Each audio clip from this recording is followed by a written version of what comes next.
Bom dia, preciosos irmãos, que a paz de nosso Senhor e Salvador Jesus Cristo, que excede a todo entendimento, vos encha.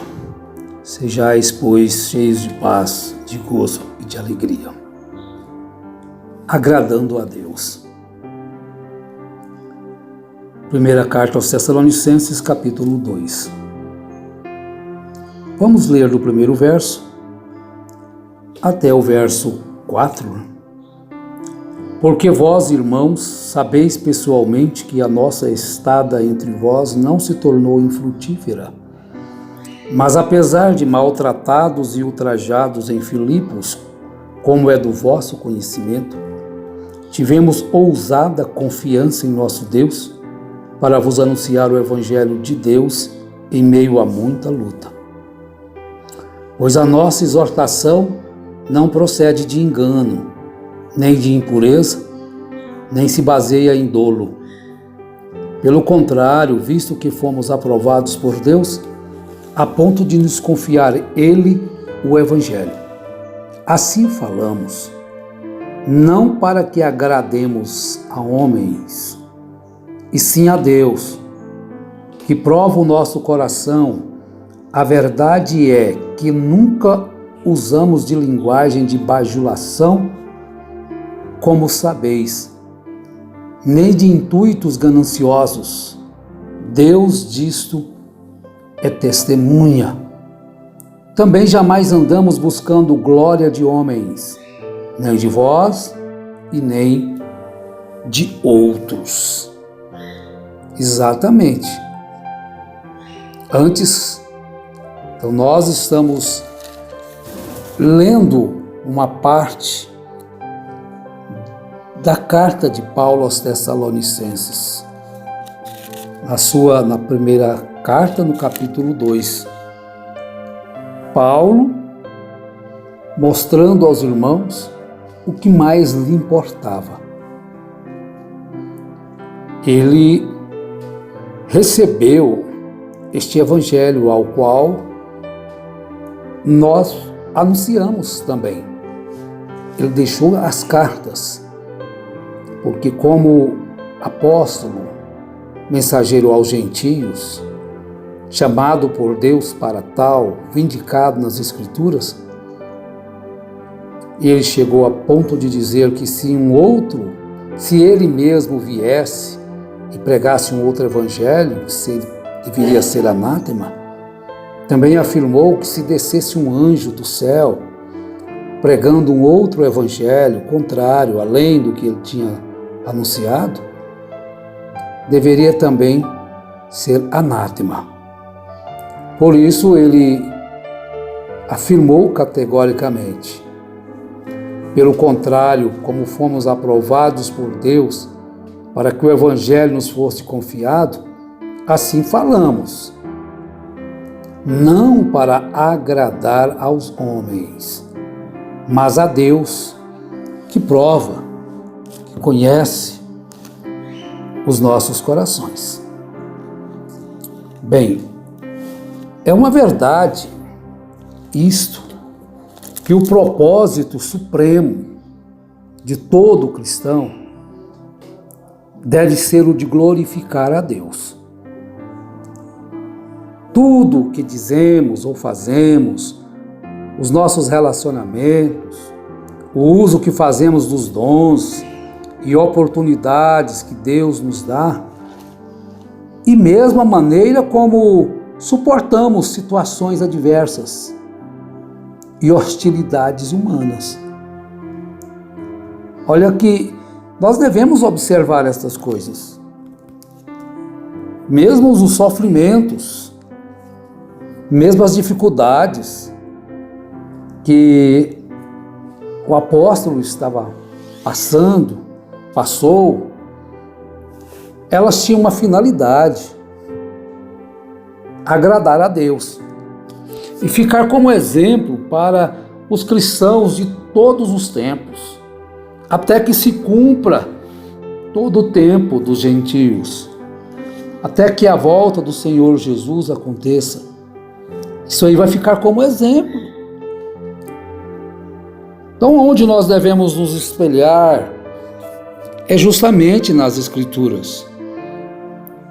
Porque é uma grande verdade isso, que todos os cristãos, o seu maior propósito, seu maior objetivo, sua maior intuição é agradar a Deus, glorificar a Deus em tudo o que faz, em tudo o que diz, em todos os seus relacionamentos, no uso de dons daqueles que têm seus dons. Então é a oportunidade que Deus nos dá glorificar o seu nome. E quando nós temos que suportar situações adversas à nossa vontade, enfrentar hostilidades humanas, rejeição e tantas outras coisas, o nosso comportamento diante disto tudo deve ser observado. Nós devemos nos colocar, nos comportar de um modo a glorificar e a louvar a Deus pela sua sabedoria e a sua bondade. Todas as coisas contribuem juntamente para o bem daqueles que amam a Deus. Bom, também nós devemos parar e observar que todo cristão que tem um chamado pessoal, ele tem um chamado também para agradar a Deus. Paulo teve um chamado peculiar. Ele teve um chamado porque o seu ministério seria extensivo. Ele teria que escrever e trazer para toda a igreja gentia os ensinamentos dos quais a igreja se firmaria. Então é igualmente importante essa verdade, segundo a qual todo cristão tem um chamado pessoal para agradar a Deus. Porque o próprio Jesus, ele não viveu para agradar a si mesmo. Qual que vai ser? Vou agradar a mim mesmo, os meus desejos, vou praticar os meus desejos, os meus instintos, ou sujeitá-los à ordenança cristã para ser um exemplo de vida vivida, para glorificar a Deus em todas as minhas ações. Você também tem um chamado pessoal para agradar a Deus, irmão. Jesus tinha um chamado, ele viveu para agradar não a si mesmo, nem nós para agradarmos a nós mesmos. O louvor, a generosidade, a obediência à autoridade divinamente constituída e a dedicação do serviço cristão, todos estes são meios de agradar o nosso Criador. Deus nos capacita a viver de acordo com a Bíblia e tem prazer em nós quando o servimos. Então falamos sobre isso. O louvor. Nós devemos procurar agradar a Deus no nosso louvor. E não tão somente agradar os ouvintes. Esse hino eu não gosto, é antigo.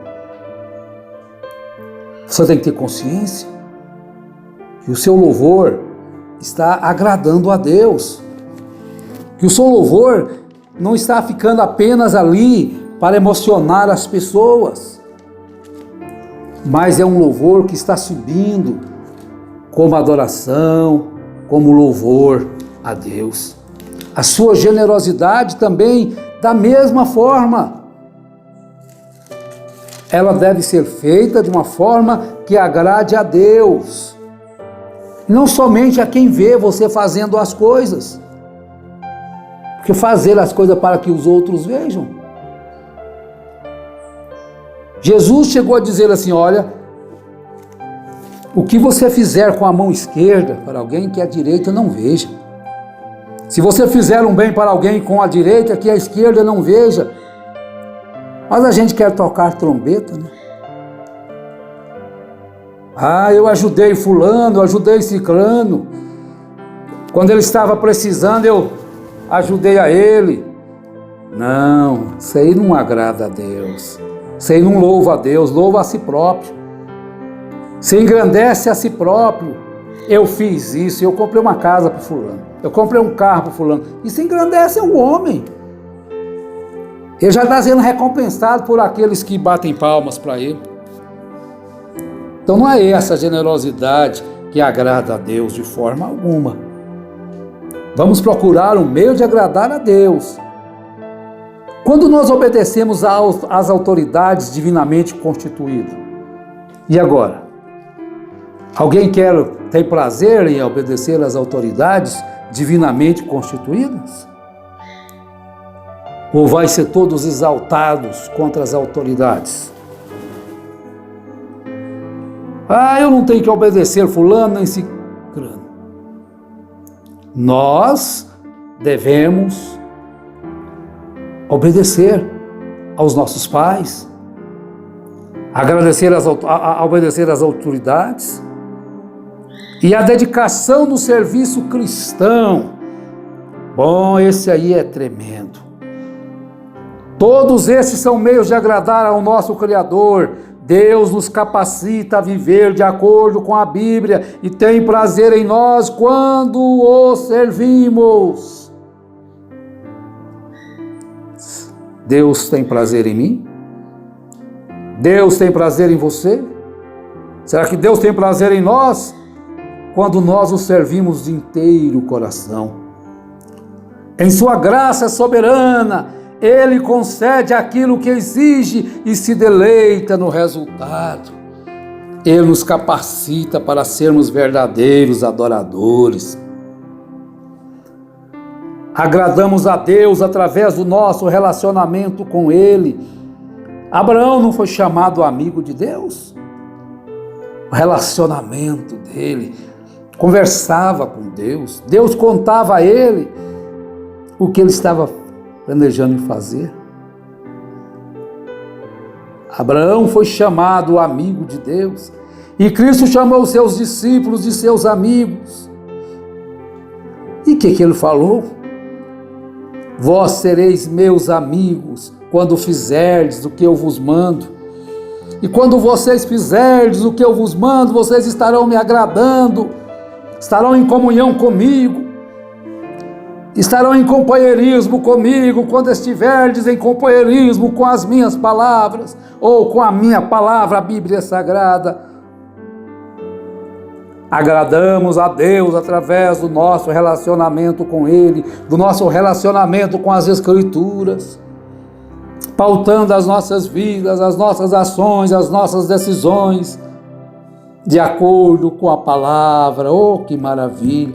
Bem-aventurado é o homem, bem-aventurada é a mulher que busca agradar a Deus nesses sentidos aos quais já mencionamos, especialmente nesse sentido de estar em companheirismo com Ele através da sua palavra. Jesus chamou os discípulos e seus amigos sob inspiração divina. Paulo compara a igreja à noiva de Cristo, em Efésios 5.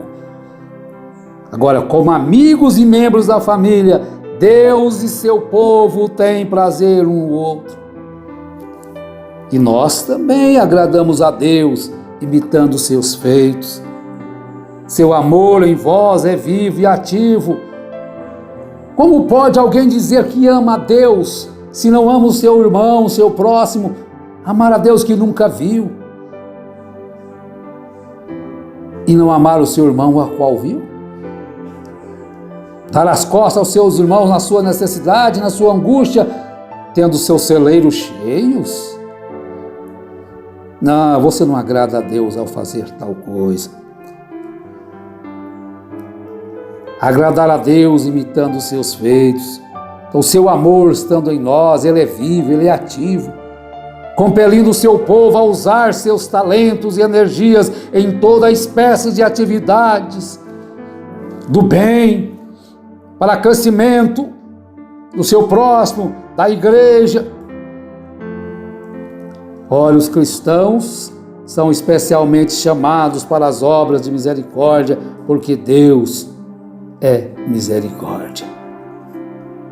Bem-aventurado os misericordiosos, porque eles alcançarão a misericórdia. Bem-aventurados são, procurando agradar a Deus e não aos homens. Quando, se possível for, tenhamos paz com todos os homens, mas primeiramente, o nosso desejo, o nosso supremo propósito, o supremo propósito de todo cristão, qual deve ser? De agradar e glorificar a Deus com tudo o que diz ou faz. Com tudo o que diz e faz, com sua maneira de viver, com suas palavras, com suas ações, agradar primeiramente a Deus. E se possível for, tenhamos paz com todos os homens. Deus nos abençoe através de sua palavra. Deus nos abençoe por sua graça e por sua misericórdia. Em nome do Senhor Jesus Cristo, nós pedimos e desde já agradecemos. Amém.